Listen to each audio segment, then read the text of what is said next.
राज्य की खान सचिव पूजा सिंघल से प्रवर्तन निदेशालय की टीम कर रही है पूछताछ। कलपति अभिषेक झा और सीए सुमन सिंह से घंटों हुई पूछताछ। मुख्यमंत्री हेमंत सोरेन को आज केंद्रीय चुनाव आयोग को देना है जवाब। चुनाव आयोग ने खनन लीज मामले में जारी किया है नोटिस।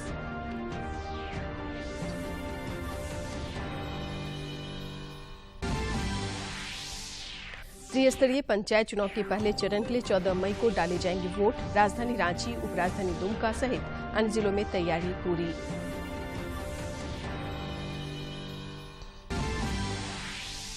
और सीनियर राष्ट्रीय महिला हॉकी प्रतियोगिता के क्वार्टर फाइनल में पहुंची झारखंड की टीम। एशिया कप के लिए घोषित भारतीय पुरुष हॉकी टीम में झारखंड के पंकज कुमार रजक को मिली जगह।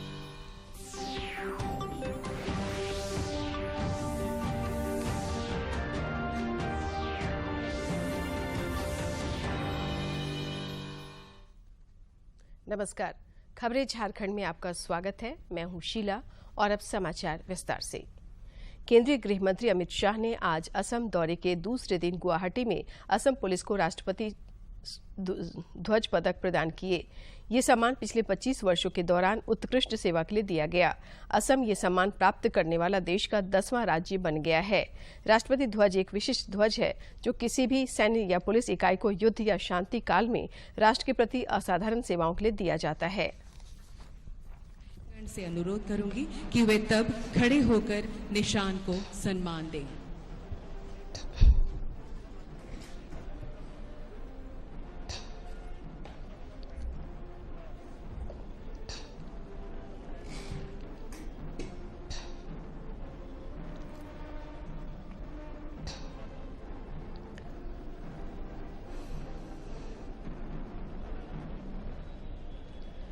পেৰেড 2IC সুশান্ত সিঙে ৰাষ্ট্ৰপতিৰ নিশান আগুৱাই দিছে আৰক্ষী সঞ্চালক প্ৰধানলৈ আৰু তেওঁ আগবঢ়াই দিছে মাননীয় কেন্দ্ৰীয় গৃহমন্ত্ৰী অমিত শাহ ডাঙৰীয়ালৈ।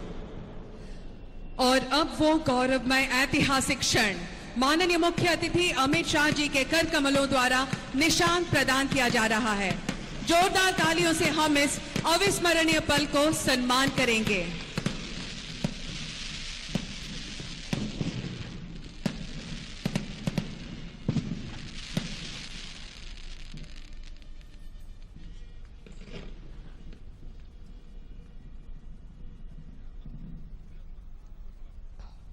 प्रवर्तन निदेशालय राज्य की खान सह उद्योग सचिव पूजा सिंघल से ईडी कार्यालय में पूछताछ कर रही है। इससे पहले कल पूजा सिंघल के पति अभिषेक झा और उनके चार्टर्ड अकाउंटेंट सुमन सिंह से भी ईडी ने पूछताछ की। उनका चार्टर्ड अकाउंटेंट सुमन सिंह गिरफ्तार होने के बाद 11 मई तक ईडी के रिमांड पर है। उनके पति अभिषेक झा पिछले 2 दिनों से ईडी के दफ्तर में अधिकारियों के सवालों का जवाब दे रहे हैं। गौरतलब है कि उनके चार्टर्ड अकाउंटेंट सुमन सिंह के घर से शुक्रवार को ईडी ने छापेमारी में 19 करोड़ 31 लाख रुपए नकदी बरामद किया था। राज्य में त्रिस्तरीय पंचायत चुनाव के पहले चरण के लिए 14 मई को वोट डाले जाएंगे। राजधानी रांची और उपराजधानी दुमका सहित अन्य जिलों में पहले चरण के मतदान की तैयारी लगभग पूरी कर ली गई है। त्रिस्तरीय पंचायत चुनाव में प्रथम चरण के लिए रांची जिले में कुल 888 प्रत्याशी चुनाव मैदान में हैं। प्रथम चरण में कुल 433 प्रत्याशियों का निर्विरोध निर्वाचन किया गया है।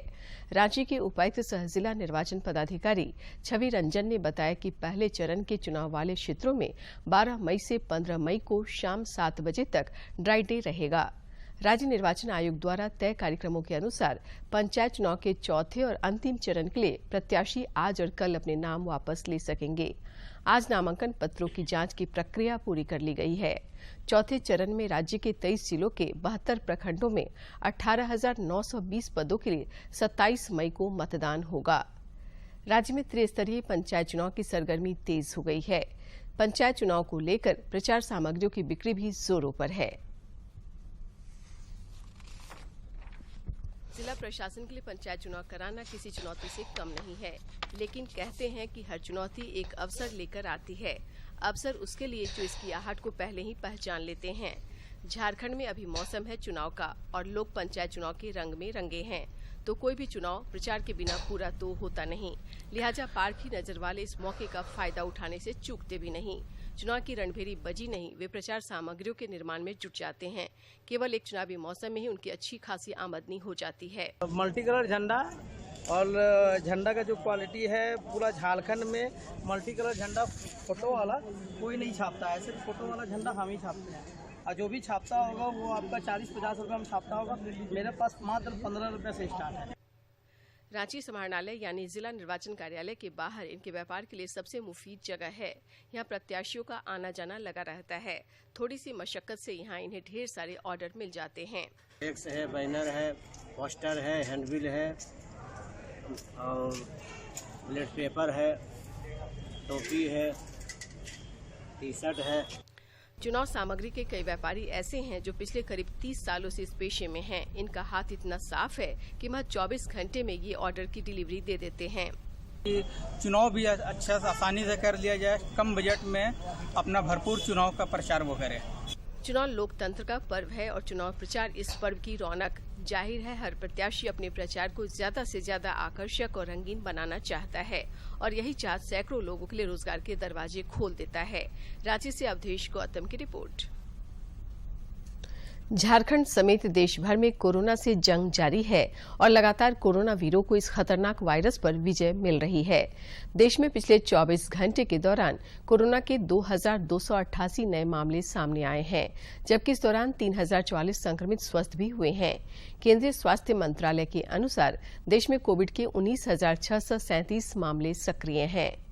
इधर झारखंड में कोरोना की रफ्तार में कमी देखी जा रही है।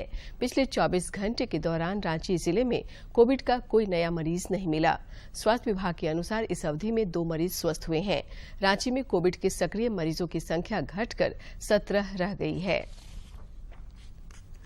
देश में कोरोना के खिलाफ जारी जंग में टीकाकरण अभियान तेज गति से जारी है। देश में अब तक 1,90,50,00,000 से अधिक टीके लगाए जा चुके हैं। केंद्रीय स्वास्थ्य मंत्री डॉक्टर मनसुख मांडविया ने कहा है कि 12 से 14 वर्ष की आयु वर्ग के 3 करोड़ से अधिक बच्चों को कोविड टीके की पहली डोज दी जा चुकी है। उन्होंने वैक्सीन लगवाने वाले सभी बच्चों को बधाई दी है। स्वास्थ्य मंत्री डॉक्टर मनसुख मांडविया ने ट्वीट कर वैक्सीन लगवाने वाले जो सभी बच्चे हैं उन्हें बधाई दी है। एक ट्वीट में डॉक्टर मांडविया ने कहा कि टीकाकरण अभियान में बच्चे महत्वपूर्ण योगदान कर रहे हैं और पूरी ताकत से महामारी के खिलाफ संघर्ष भी कर रहे हैं।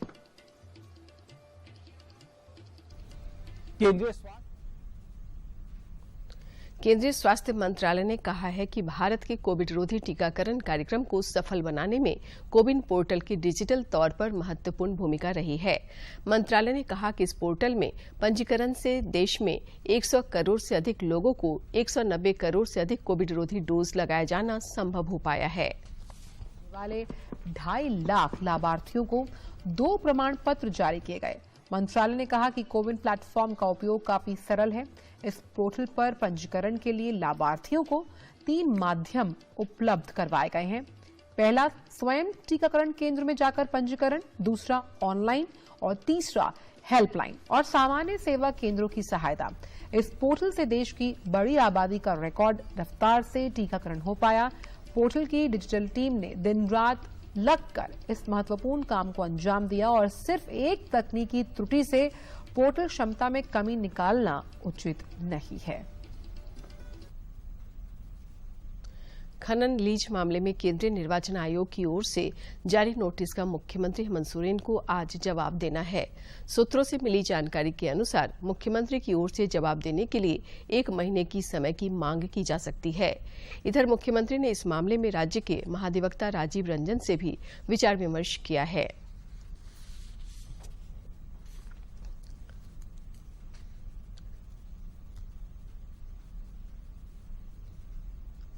भारतीय जीवन बीमा निगम LIC से जारी अब तक के देश के सबसे बड़े IPO को सभी श्रेणियों के निवेशकों का भारी समर्थन मिला है। कल इस IPO के लिए आवेदन के अंतिम दिन निर्धारित शेयरों से लगभग 3 गुना आवेदन प्राप्त हुए हैं। कि अगर बात की जाए तो 2.95 गुना से ज्यादा सब्सक्राइब हुआ है आईपीओ। इस तरह सरकार को करीबन 21,000 करोड़ रुपए जुटाने में सफलता मिली। एलआईसी के आईपीओ के तहत करीबन कई ऐसे शेयर थे जिनकी पेशकश की गई थी।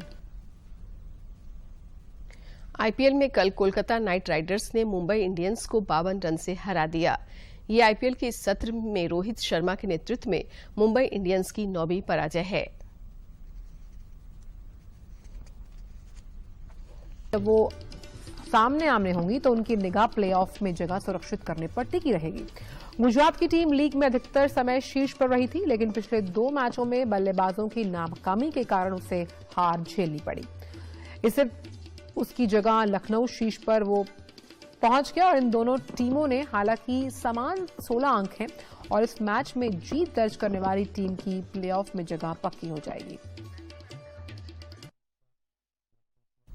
इधर आईपीएल में आज लखनऊ सुपर जायंट्स का मुकाबला गुजरात टाइटंस से होगा। मैच शाम 7:30 बजे से पुणे में खेला जाएगा। 165 रन बनाए। जसप्रीत बुमराह ने घातक गेंदबाजी करते हुए 4 ओवर में 10 रन देकर 5 विकेट झटके, जबकि 166 रन के लक्ष्य का पीछा करते हुए मुंबई की टीम 113 रन पर सिमट गई। इस जीत के साथ ही कोलकाता की प्लेऑफ की उम्मीदें बरकरार हैं। कोलकाता के अब 12 मैचों में 5 जीत और 7 हार के साथ 10 अंक हैं। टीम अंक तालिका में 9वें से 7वें नंबर पर पहुंच गई है। वहीं मुंबई इंडियंस महिलाओं की सुविधा के लिए राज्य भर के विभिन्न थानों में हेल्प डेस्क की स्थापना की गई है। गोड्डा जिले के भी 7 थाने में महिला प्रताड़ना को रोकने के लिए अलग से महिला हेल्प डेस्क की व्यवस्था की गई है। वाली महिलाओं को परेशानी नहीं होगी। जिले के 7 थानों में महिला प्रताड़ना पर अंकुश को लेकर अलग से महिला हेल्प डेस्क की व्यवस्था की गई। वहीं पुलिस अधीक्षक नाथू सिंह मीना ने महिला पुलिस पदाधिकारियों के बीच स्कूटी और टैब का भी वितरण किया। गोड्डा जिला के 7 पुलिस स्टेशन में महिला हेल्प डेस्क की शुरुआत करने का दिशा निर्देश प्राप्त हुआ था। पीपीआरएमडी की गाइडलाइंस के अकॉर्डिंग इन 7 महिला हेल्प डेस्क की शुरुआत की गई है। पुलिस अधीक्षक ने बताया कि पूरे देश में निर्भया फंड के तहत सभी थानों में कई तरह की आधारभूत सुविधा उपलब्ध कराई जा रही है, ताकि महिलाओं से संबंधी तमाम मामले का त्वरित निष्पादन हो सके। महिला हेल्प डेस्क का जो मुख्य रोल होगा, ये वन सेंटर होगा जो महिलाओं से संबंधित किसी भी कोई भी मामला आएगा संबंधित थाना का या आसपास के किसी भी थाना का, ये वो पीड़ित महिला है या जिनकी कोई भी शिकायत है वो महिला हेल्प डेस्क में आ सकती है, वहाँ पर अपनी शिकायत दर्ज करा सकती है। पहले गोड्डा जिले में सिर्फ एक स्थान पर ही महिला थाना था, लेकिन अब कुल 7 महिला थाने में महिला हेल्प डेस्क की व्यवस्था हो जाने से निश्चित रूप से महिला शिकायतकर्ताओं को बड़ी सहूलियत होगी। गोड्डा से रंजन कुमार की रिपोर्ट।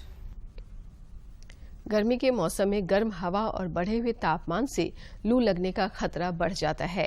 ऐसे में देवघर में राहगीरों को स्वच्छ पेयजल की सुविधा उपलब्ध कराने के लिए संकल्प शाखा की ओर से अमृतधारा प्याऊ की व्यवस्था की गई है। भीषण गर्मी के बीच देवघर जिलावासियों के लिए यह अमृतधारा प्याऊ राहगीरों के लिए बड़ी मददगार साबित होगी। प्याऊ का संचालन करने वाली संकल्प संस्था की अध्यक्ष आरती शर्मा का कहना है कि चिलचिलाती धूप में लोगों को राहत देने के लिए यह व्यवस्था की गई है। संकल्प महिला के द्वारा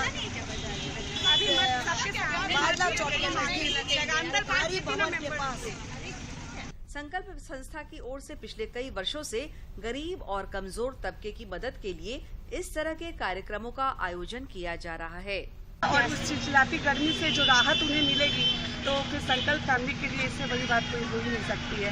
तो ये एक प्रयास है कि हम और अच्छा कार्य कर सके और गरीबों को और ज्यादा मदद पहुंचा सकें। अमृतधारा प्याऊ के माध्यम से न सिर्फ गरीब सब्जी वाले, ठेला रिक्शा चालक और अन्य राहगीरों को राहत देने की कोशिश की गई है, बल्कि बेजुबान पशु पक्षियों के लिए भी पानी की सुविधा उपलब्ध कराई गई है। देवघर से मनीष दुबे की रिपोर्ट। सब्जियां पोषण का आधार होने के साथ किसानों की आय में वृद्धि और कृषि विविधीकरण का मुख्य स्तंभ है। रांची में भी कई ऐसे किसान हैं जो सालों भर कई एकड़ भूमि पर सब्जियों का उत्पादन कर आत्मनिर्भरता की ओर कदम बढ़ा रहे हैं।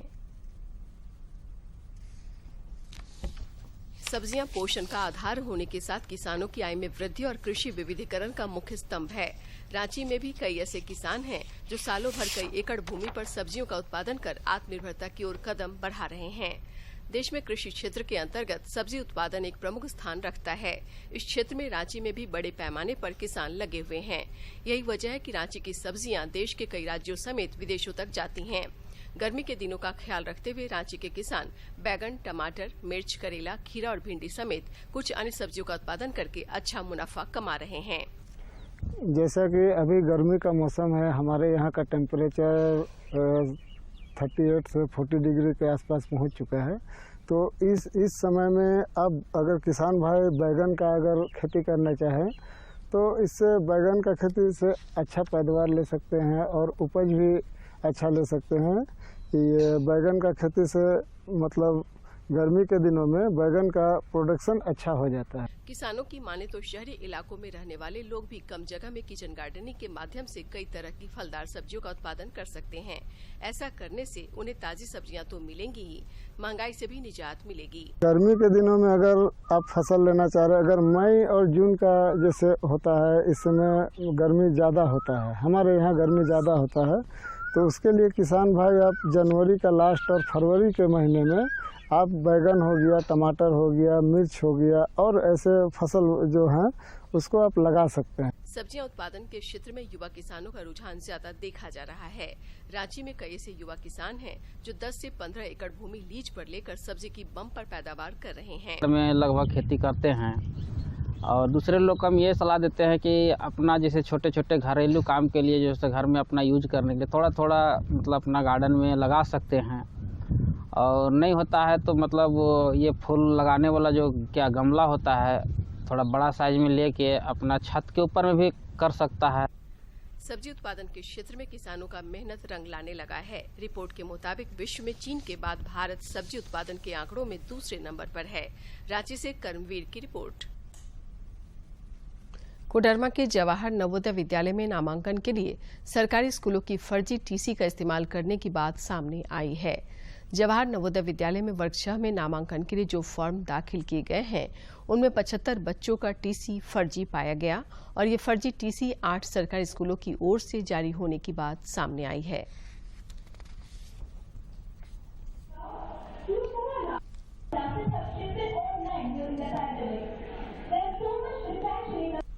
इतने छात्रों का जो है गलत ढंग से मिसयूज किया गया, तो हमने तुरंत इसके बारे में संज्ञान में लिया इसको, और इसके लिए हम लोग तुरंत सब लिस्टिंग करके यहाँ भी अपने टीचरों से आइडेंटिफाई कराकर तुरंत उसको नवोदय विद्यालय गए और वहाँ पर प्रिंसिपल मैडम के पास खुद जाके सारा चीज़ का रिसीविंग लिए, सारा जमा किए वहाँ पर।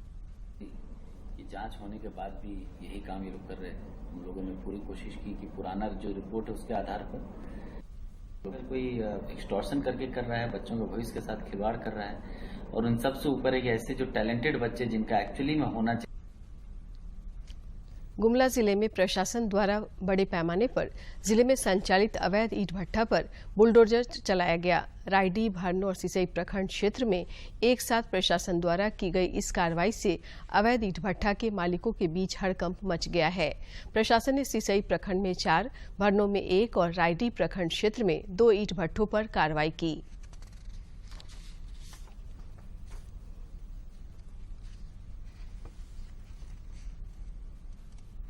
आज सिसई अंचल अंतर्गत 4 भट्टों पर कार्रवाई की गई। क्षतिग्रस्त किया गया। प्राप्त सूचना अनुसार एक रायडीह में 2 भट्टों पर कार्रवाई हुई है और भरनो अंचल में 1 भट्टा पर कार्रवाई हुई है। और अब कुछ खबर राज्य के विभिन्न जिलों से।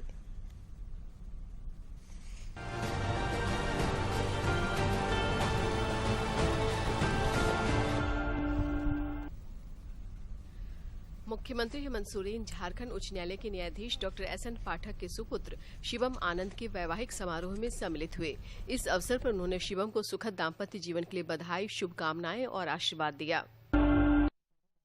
हजारीबाग जिले में बड़कागांव हजारीबाग मार्ग के फतहा के पास से अवैध कोयला लदा 2 ट्रक को जब्त किया गया है। दोनों ट्रकों में 6-6 टन कोयला लदे होने की बात सामने आई है।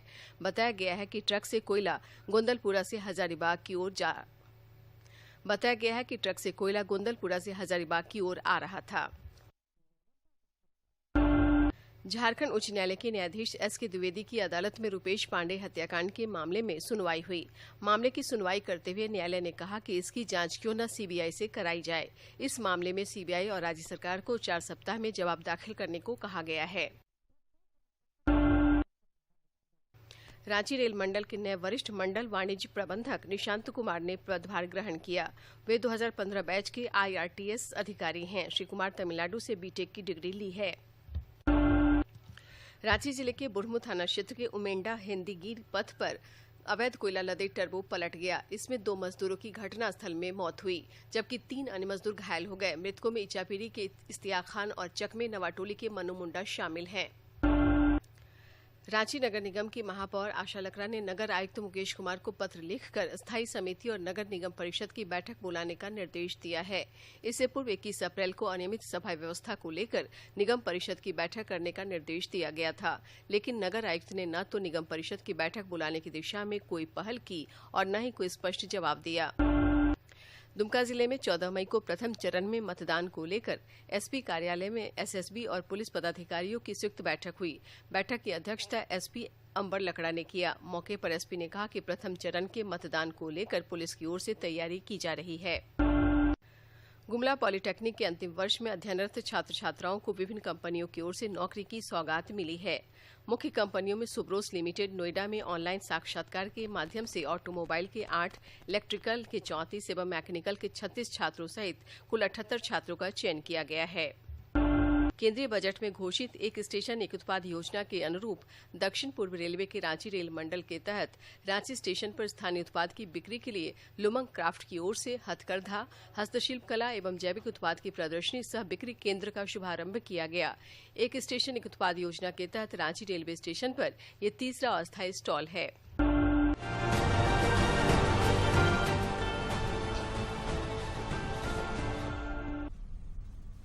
राजधानी रांची समेत राज्य के विभिन्न हिस्सों में 15 मई तक बारिश और वज्रपात की संभावना है। मौसम विज्ञान केंद्र रांची के वैज्ञानिक अभिषेक आनंद ने बताया कि 12 से 14 मई तक राज्य के कई हिस्से में 30 से 40 किलोमीटर की रफ्तार से हवा चलेगी। उन्होंने बताया कि इस दौरान गरज के साथ बारिश और वज्रपात की भी संभावना है। श्री आनंद ने बताया कि अगले 4-5 दिनों में रांची का अधिकतम तापमान 37 डिग्री सेल्सियस और न्यूनतम तापमान 23 डिग्री सेल्सियस तक रह सकता है। इधर बंगाल की खाड़ी के ऊपर बना चक्रवाती तूफान असानी आंध्र प्रदेश और उड़ीसा की ओर बढ़ रहा है, लेकिन ये कमजोर पड़ने लगा है।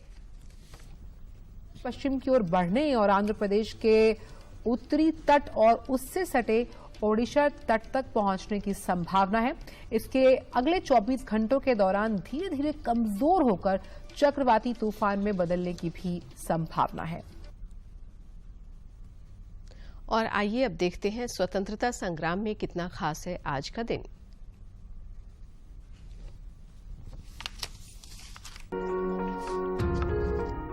आज की कड़ी में हम भारत के प्रथम स्वतंत्रता संग्राम की 165वीं वर्षगांठ मना रहे हैं, जो 10 मई 1857 को शुरू हुआ था। सामाजिक ताने बाने को नष्ट करने, कठोर लगान और भारतीय रजवाड़ों के साथ बुरे बर्ताव सहित अनेक धारणाओं से उत्पन्न असंतोष ने लोगों को स्वतंत्रता के लिए संघर्ष करने को उकसाया। लेकिन संघर्ष की चिंगारी भड़कने का तात्कालिक कारण ग्रीस लगे कारतूसों का इस्तेमाल था। यह अफवाह फैल गई कि उन कारतूसों में प्रयुक्त ग्रीस में गाय और सुअर की चर्बी मिलाई गई है। मेरठ में मई 1857 में 3री रेजिमेंट के 85 सिपाहियों ने चर्बी लगे इन कारतूसों का इस्तेमाल करने से मना कर दिया। इसकी वजह से उनका कोर्ट मार्शल किया गया और लंबे कारावास की सजा सुनाई गई। 10 मई को सिपाहियों ने अपने अधिकारियों पर गोली चला दी और साथी सिपाहियों को छुड़ा लिया। सिपाहियों ने तुरंत ही दिल्ली की तरफ कूच कर दिया।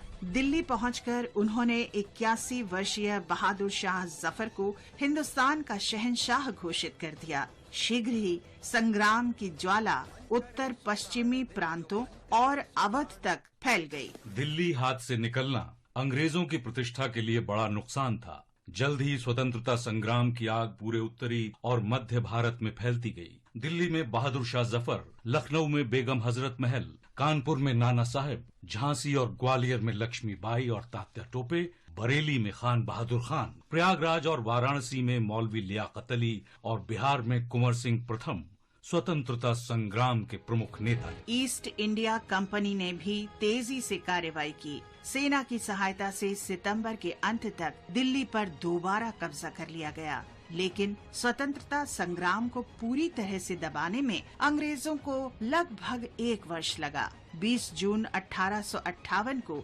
ग्वालियर में स्वतंत्रता सेनानियों की पराजय के बाद ही स्वतंत्रता की उस आग पर पूरी तरह से काबू पाया जा सका। 1857 के स्वतंत्रता संग्राम ने ब्रिटिश ईस्ट इंडिया कंपनी की बुनियाद हिला दी थी। इसका बड़ा परिणाम भारत सरकार अधिनियम 1858 के रूप में सामने आया। इस कानून से भारत पर ब्रिटिश ईस्ट इंडिया कंपनी का शासन समाप्त हो गया।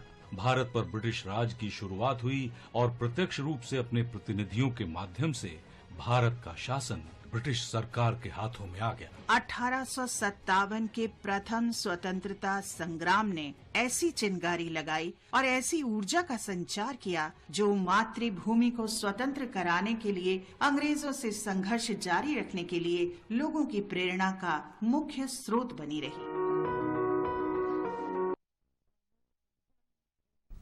उड़ीसा में स्थित 13वीं सदी का सूर्य मंदिर महान रथ रूप में बना है। देखिए ये खास रिपोर्ट।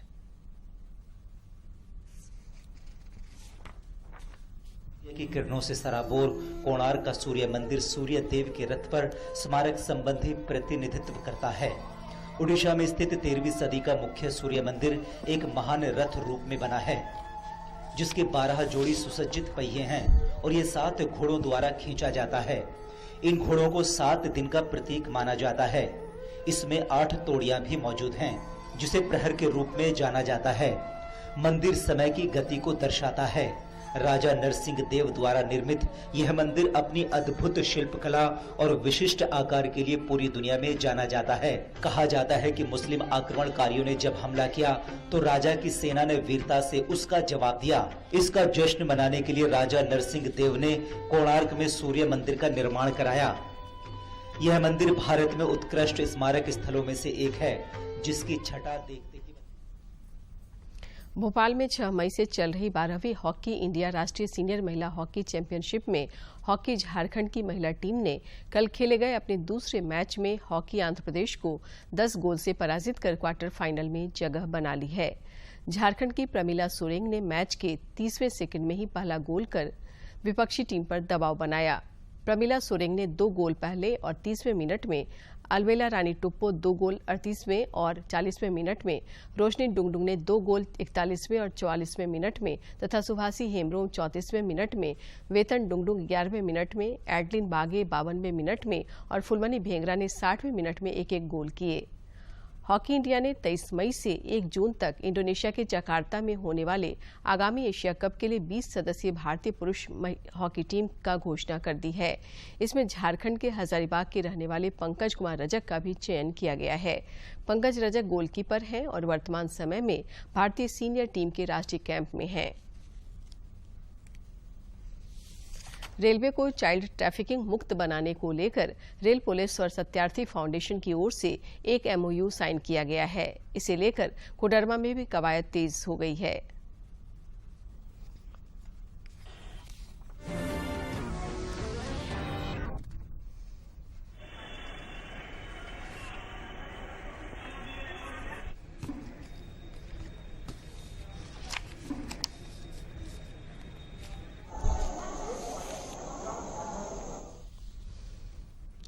अंत में मुख्य समाचार एक बार फिर।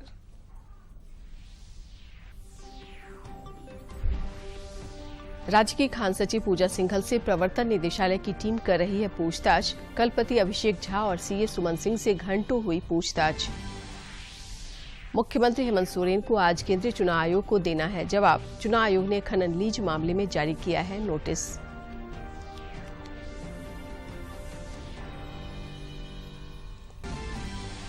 त्रिस्तरीय पंचायत चुनाव के पहले चरण के लिए 14 मई को डाले जाएंगे वोट। राजधानी रांची, उपराजधानी दुमका सहित अन्य जिलों में तैयारी पूरी।